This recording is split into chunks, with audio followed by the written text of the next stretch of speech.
Bambulabs just released news of its upcoming 3D printers, and here's what you need to know before buying. If you've been following Bambulabs, you know they changed the game when they released their X1 Carbon 3D printer. But then, a lot of people were upset when the H2D came out at a much higher price point because it had two nozzles, and this restricted them from being able to use that entire build plate for those larger 3D prints. Now, everybody knows that they were going to be releasing this H1S, where the S stands for a single nozzle, which now a lot of people are considering to be that stepped up version of the X1 Carbon they were originally asking for. But this week, they also released news of the H1C, which nobody saw coming. This new 3D printer is able to change the nozzle as it's printing, allowing you to do several colors with minimal waste because it doesn't have to poop out the filament anymore. Now, the printer you should buy is really depending upon your use case.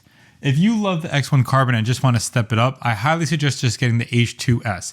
It's a really great price point for a larger build volume and the same great quality that we've been seeing across their entire lineup. Now, I love my H2D because of the dual nozzles, which works really well if you're printing with supports or just using two colors, which is really a lot of the case for most prints out there. But the real question is how much this H2C is going to end up costing, and is it worth splurging for that higher end printer? But always remember the saying, more money, more problems. The larger the printer, the more complex it is, the more problems you're gonna have to face with it that you have to end up fixing. Otherwise, I think that this H2D is gonna see a lot less sales as people wait to see what that H2C price point is going to be and with that game-changing technology that they just introduced.